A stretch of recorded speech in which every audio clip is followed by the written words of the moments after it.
Hello everyone, if you haven't subscribed to our channel yet, then subscribe to this channel, like and share. The antisocial virtuoso behind Wuthering Heights, Emily Brontë, brought into the world on July 30, 1818, in Thornton, Yorkshire, Britain, was a writer and artist whose particular scholarly commitment, Wuthering Heights, has gotten her an enduring spot in the pantheon of English writing. However, her life was short and her public presence insignificant. Bronte's significant and extraordinary composing mirrors her interesting vision and profound profundity. Her work keeps on dazzling perusers and researchers with its intricacy and advancement. Early life. Emily Brontë was the fifth of 6 kids brought into the world to Patrick Brontë and Maria Branwell Brontë. The Brontë family lived in the parsonage at Haworth, a little town on the fields of Yorkshire, which would later turn into a basic piece of Emily's scholarly scene. Emily's life as a youngster was set apart by disengagement and a profound association with nature, encounters that significantly impacted her composition. Emily's mom passed on when she was only 3 years of age, and her dad, a minister, brought up the kids with the assistance of their auntie, Elizabeth Branwell. The Brontë kin, Charlotte, Branwell, Emily, and Anne, were extremely close and shared areas of strength for a part of the way because of their disconnected childhood.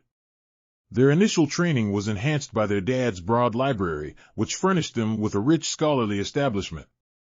The Brontë kids made their own fictional universes and composed stories and sonnets since early on. Emily, specifically, was known for her clear creative mind and interest with the fields. This association with the normal world and her innovative tendencies were integral to her imaginative result. Individual life. Emily Bronte's proper training incorporated a stretch at the Cowan Extension School, which was known for its cruel circumstances. Her encounters there, especially the deficiency of her sisters Maria and Elizabeth to tuberculosis, left an enduring effect on her. After her time at Cowan Scaffold, Emily got back and gotten private schooling from her dad and later from a progression of tutors. In her mid-20s, Emily worked momentarily as a tutor and afterward endeavored to lay out a school with her sisters, Charlotte and Anne, yet the endeavor was fruitless. All through her life, Emily was known for her isolated nature and profound contemplation. She carried on with a generally singular presence, investing quite a bit of her energy in the Yorkshire moors, which turned into a focal subject in her composition. Abstract vocation. Emily Bronte's scholarly vocation was set apart by a solitary novel, Wuthering Heights, distributed in 1847 under the nom de plume Ringer. The novel was at first met with blended surveys, for certain pundits lauding its creativity and others finding its substance disrupting. It was only after Emily's passing that Wuthering Heights got the acknowledgement it merited. Wuthering Heights is a complex and diverse account that resists customary narrating. The novel is set on the Yorkshire Secures and follows the wild and disastrous connection among Heathcliff and Catherine Earnshaw.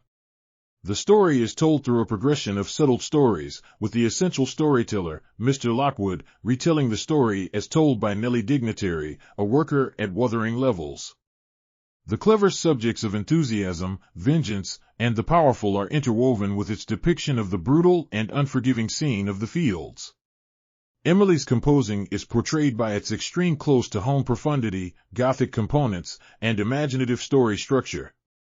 The cleverest investigation of the hazier parts of human instinct and its flighty portrayal of adoration and enduring have established its place as an exemplary of English writing.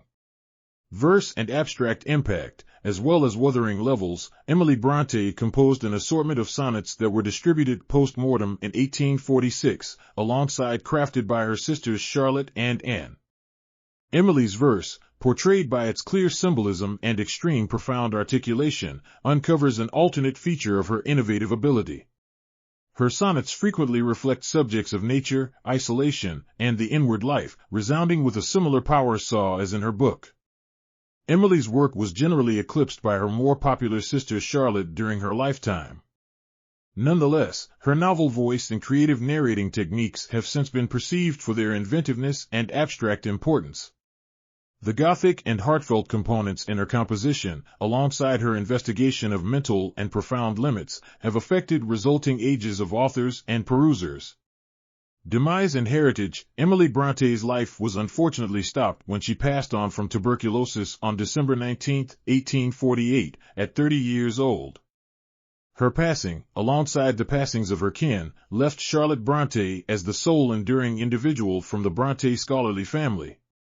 Charlotte was instrumental in carrying Emily's work to a more extensive crowd, and her own novel, Jane Eyre, acquired huge recognition. In spite of her concise life and restricted yield, Emily Bronte's heritage perseveres through her significant commitments to writing.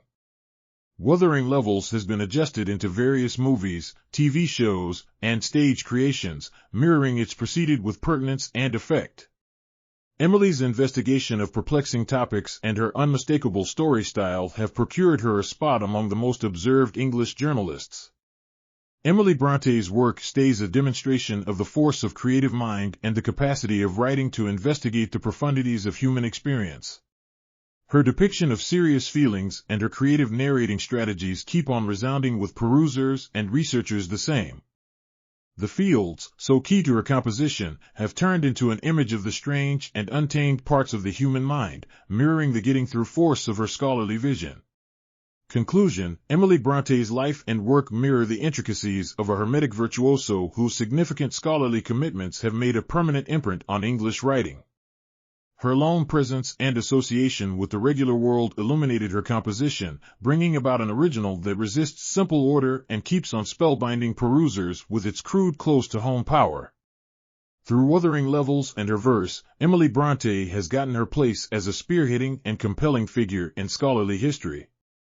Her capacity to mix Gothic components with extreme mental investigation and her imaginative story style have laid out her as an essayist of uncommon ability and vision.